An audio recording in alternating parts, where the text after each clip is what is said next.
Bueno, pues hola Angelina, muchas gracias por haberme dado este tiempo para estar aquí. Les presento, es la doctora Angelina Pacheco, que es socia fundadora de la Asociación Mexicana de Tanatología.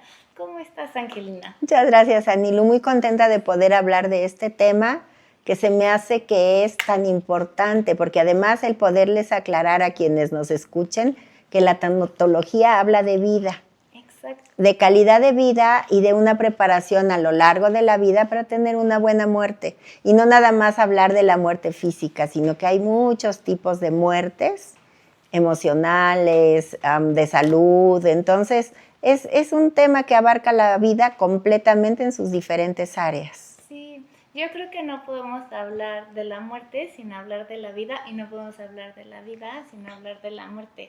Y ahorita estoy leyendo el tema del Congreso Nacional que dice aprendiendo sobre la vida, la muerte y el duelo.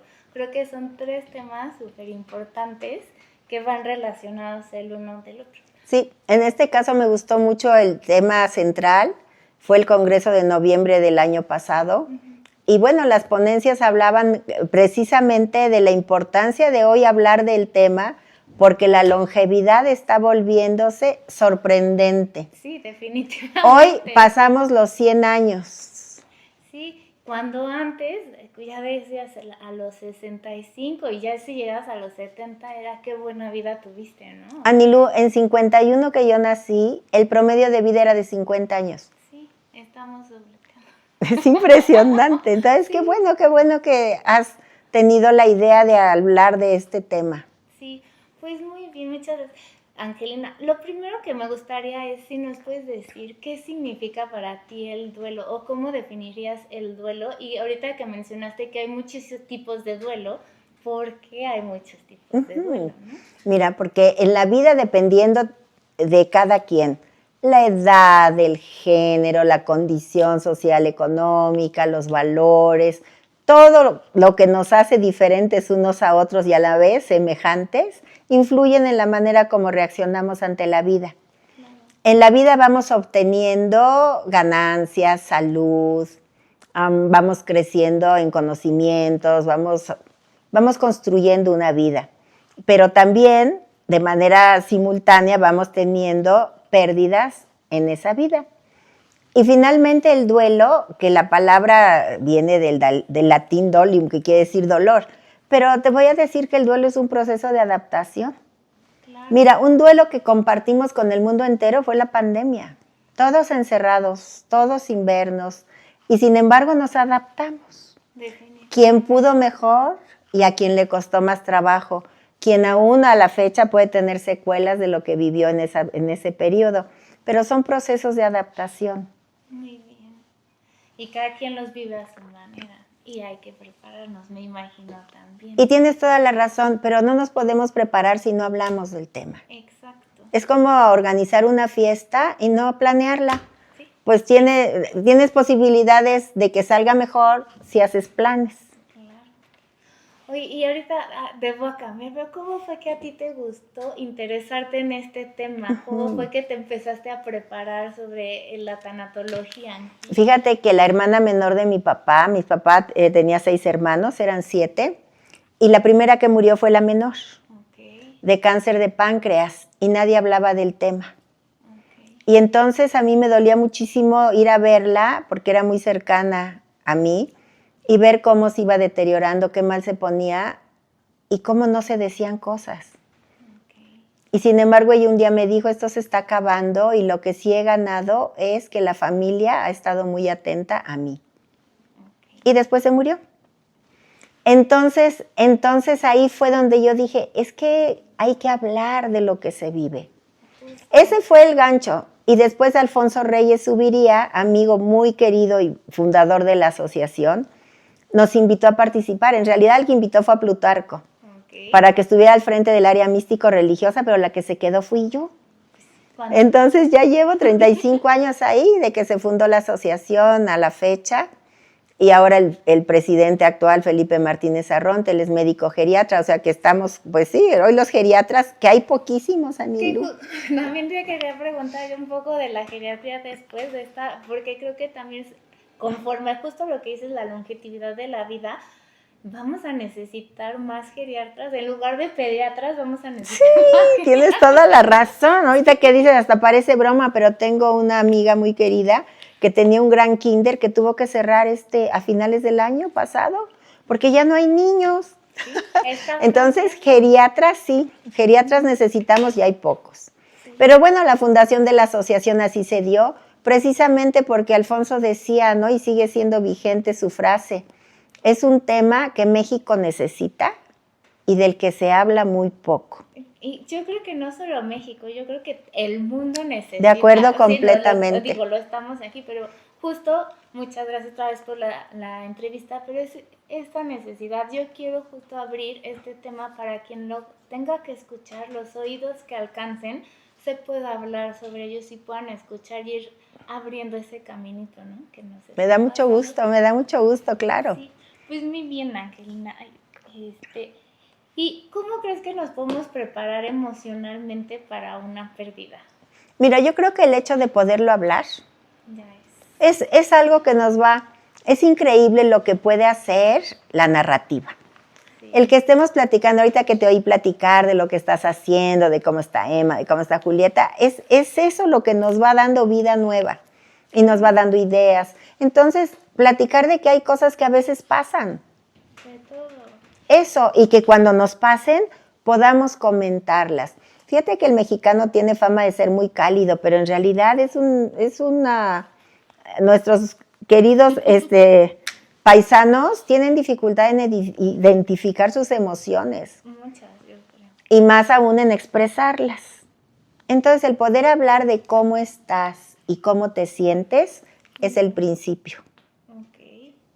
Ok, me parece muy bien. Y es que sí, definitivamente, no podemos brincar, tenemos que empezar desde un punto y empezar a platicar, empezar a hacerlo más habitual, más de uno a uno, cualquier tema en nuestras emociones, ponernos en contacto. Y tú que eres mamá joven, hay que enseñarle a Emma que identifique cómo se siente. Ay, sí, eso lo estoy trabajando muchísimo. Esa es una herramienta maravillosa. Y que no está mal sentir tristeza, no está mal sentir enojo, hay que vivir, ¿no? Las emociones, porque si no eso se convierte en otras cosas. Exactamente, y además ya darles una dirección. Que un niño se enoje y le quiera jalar los pelos a la compañerita, es muy válido su enojo, pero hay que enseñarle a que pueden más bien ponerse a correr o ir a pegarle a un balón en vez de jalarle los pelos a la compañerita. Hay que también enseñarles a que se vale sentirlo y darles una dirección a la emoción. Sí, primero identificarla. Exactamente. Y en los procesos de duelo, Anilú, es lo primero. Hay un autor que me gusta que se llama William Worden, que lo primero que dice, ¿no? Dentro de las tareas del duelo, él habla de tareas, porque eso compromete a la persona, si se quiere volver a sentir bien, a que vaya poniendo atención en cómo se siente. Y lo primero es identificar las emociones. Justo eso es lo que te quería preguntar. ¿Cuáles son las etapas o el proceso de duelo? Uno, identificar tu emoción. Pero me imagino que primero a lo mejor viene una negación, ¿no? O no sé. Es que mira, es que hay, sí, nuestra maestra de todos los que hemos estado en tanatología en el tema y el tema de pérdidas, la gran maestra es Elizabeth Kubler-Ross, ¿no? Médica psiquiatra, ella es de origen suizo, triata, lo que le da una vida muy interesante. Si les dan ganas de leer su vida, encuentran mucha información ya sabes, buscándola en internet. Ella al final se vino a vivir a Estados Unidos, a Chicago, se casó con un médico americano y se vino para acá. Y entonces ella ahí, fíjate que es muy interesante, porque el director del hospital en el que estaba, ella quería ser pediatra. Pero no había en ese momento la vacante para estudiar pediatría y terminó en psiquiatría. Entonces, así se fue formando en esa rama de la medicina. Y una vez ya que tenía pacientes y dice que ella se identificaba en su duelo por haber dejado su patria con esos pacientes psiquiátricos que les percibía en ellos tanto dolor, ¿no? Y entonces un día el médico le dice, el director del hospital le dijo, a ver, quiero que nos hable sobre la muerte y sus procesos. Y entonces es que ella dijo, pues de la muerte yo no sé nada, como proceso, ¿no? Como no sea que pues los órganos dejan de funcionar. Exactamente, y se acaba la vida. Ajá. Y así es como ella empieza a entrevistar a los pacientes que por diagnóstico están enfrentando la posibilidad de morir. Entonces, así, ella lo que tiene es que tiene muchos libros escritos. A quien le interese el tema, la narración, la traducción en español es muy amena. Okay. Valen la pena sus libros. Pero el clásico se llama Sobre la muerte y los moribundos, que es donde habla de estas etapas. Pues lo voy a leer. Vas a ver que vale la pena, vale la pena. Y ella habla de las diferentes etapas, ¿no? La primera es la negación. Después viene la rabia, ¿no? Negación y angustia, mucho coraje. Después ella menciona una parte muy interesante que la llama la negociación, ¿no? De que dice, bueno, señor, si a mí y las negociaciones las hace la persona que va a fallecer, o incluso hoy que ya la tanatología abarca cualquier tipo de situación de pérdida, es como que, bueno, pero por favor que no me corran hasta que sea las 15 de mi hija y yo pueda todavía pagarlos, ¿no? Claro, ¿no? De las negociaciones, y quien va a fallecer, ahí tiene muchos ejemplos, ¿no? Aquella abuelita que decía, no, pero primero que se case mi nieta menor para que entonces yo ya me muera. ¿Sí? ¿No? Esa etapa de negociación. Después ella habla de una etapa de depresión, pero no la menciona como un trastorno del estado de ánimo, sino como todas las emociones entremezcladas, en donde puedes sentir, ¿no? Ese volver a decir no es posible lo que estoy viviendo, el poder sentir mucho enojo, sumado a muchísima tristeza. Como una sí, subidas y bajadas. Ajá. Alfonso Reyes siempre decía que el mexicano tenemos una parte melancólica muy acentuada y que la tristeza es muy familiar a nosotros. Okay. Y creo que tiene razón. Y al final, todos los autores que tú puedas consultar, ¿no? Dentro de lo que hablan, Elizabeth habla de etapas. La última sería la aceptación, que es el poder decir, no me gusta lo que estoy viviendo, pero esto, como dicen los españoles, esto es lo que hay. Y entonces, y así voy viendo cómo me adapto, pero ya desde una voluntad de hacerlo. Al inicio, ¿no? Esa negación de la que también hablan mucho, es decir, no quiero, pero es que en realidad tampoco puedes. Porque es tan fuerte, sobre todo lo que tú decías, una muerte no esperada. Exacto. Un recorte de personal no esperado, cuando soy una mamá que tengo 3 hijos y dependen de mí. Todo eso, es claro que al principio digo, no quiero que esto pase. Pero conforme se va dando el proceso, acuérdate que somos seres inmersos en el tiempo. Y afortunadamente el tiempo, pero nuestra actitud dentro del tiempo nos va facilitando la adaptación, Anilú. Okay. Por eso la frase que dice, el tiempo lo cura todo, ¿no? Porque siempre y cuando tengas esta actitud, estas tareas de las que habla Worden, ¿no? Uh-huh. En donde yo digo, pues sí quiero estar bien. Mira, yo iba con un doctor que era ortopedista, que era muy chistoso, porque la primera vez que llegué, recomendado, ya sabes, me dijo, oiga, diga su nombre. Me llamo Angelina. Angelina, ¿se quiere curar? A mí me sorprendió mucho porque le dije, doctor, pues eso vine. Pues no me lo va a creer. ¿Cuántas personas no van al doctor y no se quieren curar? Van y no se quieren curar. Entonces, eso es importante, porque hay veces, Anilú, que el estar lamentándome de cómo estoy de mal, me da ganancias secundarias. Claro. Entonces, es bien importante que yo quiera salir de esta tristeza, de esto que siento. Personal, definitivamente, porque, bueno, por lo que me estás diciendo, porque por más que tengas alergias y todo, que tengas a tu familia, personal, o que tengas a tu pareja o a tu hijo, pues si tú no lo quieres ver, entonces es algo que no lo vas a poder lograr. Es completamente, tienes toda la razón, ¿sí? Algo 100% personal. Y tener una red de apoyo, claro que sirve, claro que fortalece, pero la decisión es tuya. Claro. Y hay veces que se vale que digamos, hoy quiero sufrir todo el día, sí. Pero hoy, mañana vamos viendo cómo estamos. Okay. ¿No? Y, o sea, justo ahorita que estás diciendo que es algo tan personal y hay muchos tipos de duelo, o sea, ahí está el duelo, como tú dices, ¿no? De perder un trabajo, de perder un ser querido, pero siempre es porque hay una pérdida, ¿no? Ese duelo es prepararse y aceptarlo, pero cuando ¿cómo te puedes preparar cuando para eso dices, hablándolo, ¿no? A lo mejor me está costando trabajo decirlo, pero una cosa es cómo vivir cuando te quedas, hablando de un ser querido, tú que te quedas, pero cuando es el que tú te vas, pues tú ya te vas y quién sabe qué pasa. Y es justo para los que nos quedamos, ¿no? Exactamente, exactamente. El que muere, ya dependiendo de la creencia de cada quien, pero mira, aunque creas que somos nada más energía, dicen que la energía solo se transforma. Pero quienes tienen el recurso, quienes contamos con el enorme recurso de la fe, pues creemos que la vida continúa, vida como tal, ¿no? Claro. En relación con una persona, un Dios personal. Claro. Ahora, ¿qué vamos a hacer? Mira, reconocer lo tristes que nos ponemos. Saber que no queremos contacto con muchas personas en un inicio, respetar nuestros tiempos. Si no quiero ir, puedo decir que no voy. Si no quiero comer, puedo no comer. Es un tiempo. Los judíos tienen unas cosas preciosas porque es un tiempo de luto en donde no hacen nada. Literalmente se rasgan las vestiduras y la comunidad los protege. Okay. Les lleva alimento, los cuida, está con ellos. Que nosotros supiéramos acompañar así, acompañar. ¿Qué necesita el otro cuando se trata de muerte, no? Okay. Si es muerte trágica, fíjate, Nilu, que ahorita hay muchos suicidios de gente joven y de niños también. Sí. Entonces las familias necesitan esa compañía, necesitan esa presencia silente, okay, profunda de respeto, de empatía, de compasión, estar ahí. Y si es una amiga, tal vez un mensajito por WhatsApp, tal vez un pastel que sabes que le gusta, pasarlo a su casa.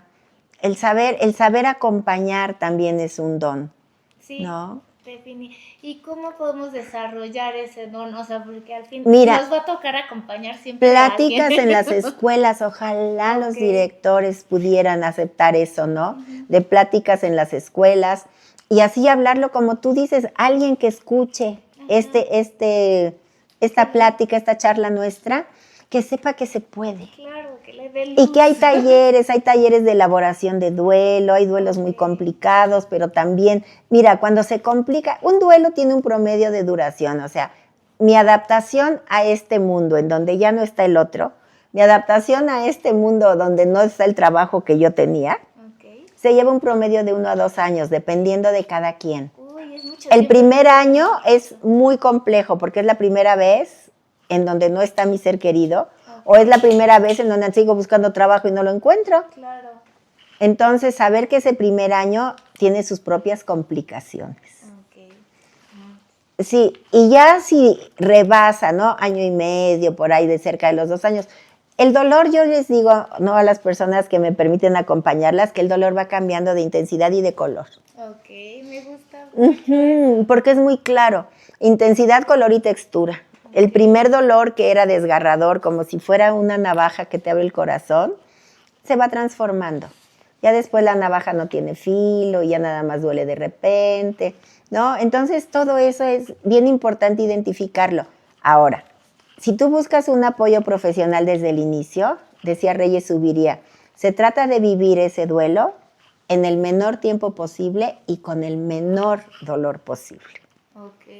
Y sí se puede. Es lo que te iba a decir, se oye bonito, pero creo que llevarlo a cabo, o sea, se puede, me queda claro, tú debes de tener toda la experiencia, pero debe de ser difícil, ¿no? Es que cuando quieres el apoyo, te vas aclarando también. Cuando hablas de lo que sientes y de cómo te choca la gente que su hijo no se murió como el tuyo, o que cuando tu marido tuvo un accidente y ya tal vez está limitado, te pueden enojar muchísimo los maridos que están bien. Claro. Y cuando tú lo puedes expresar y te dicen, es que así son las reacciones habituales cuando nos pasan cosas que no esperábamos que nos pasaran.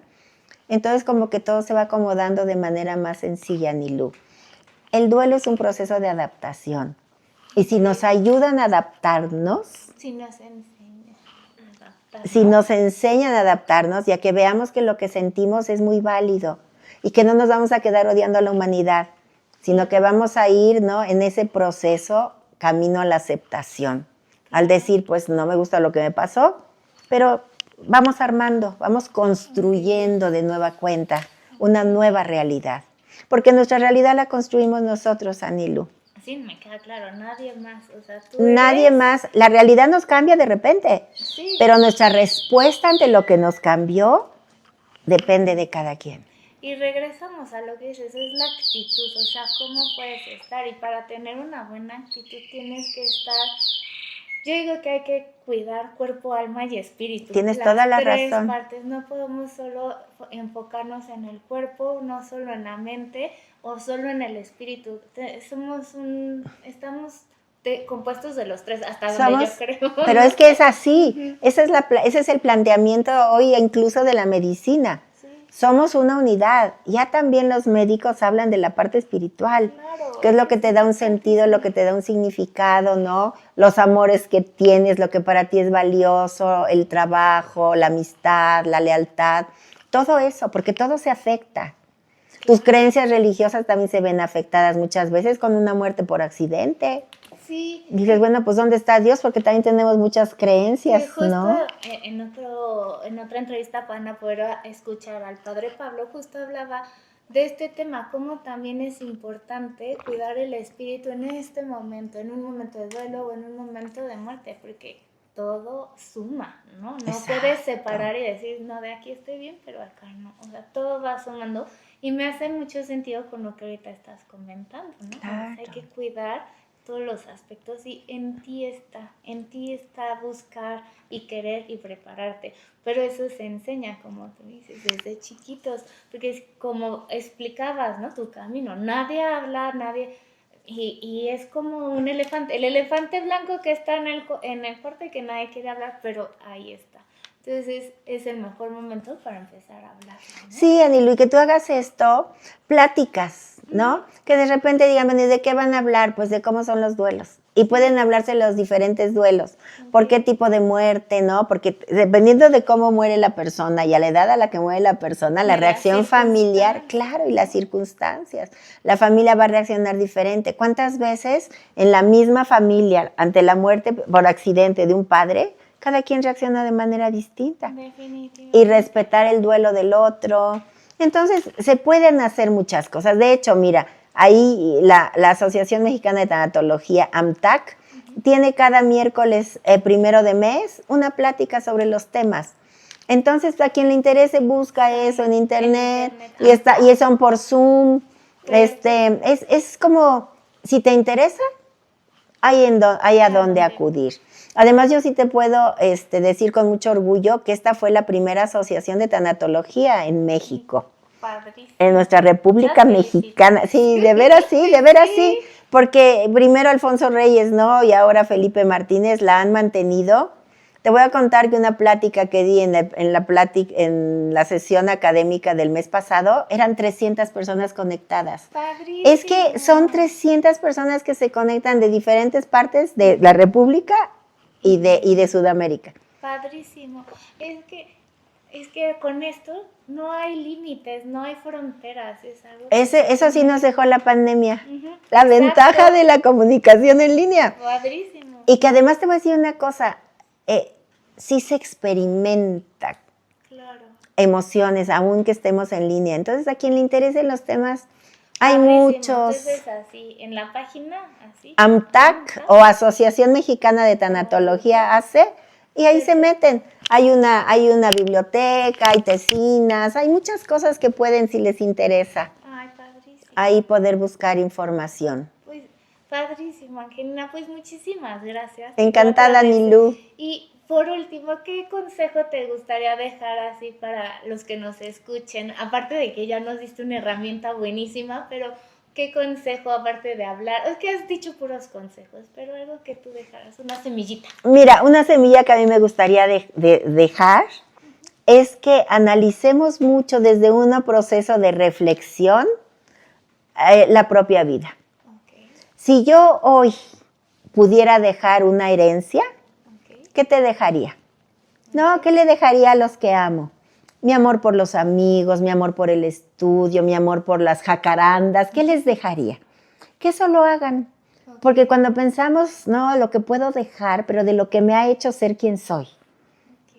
Y también podemos reflexionar, y si soy así, ¿qué fue lo que me dejaron los que me amaron?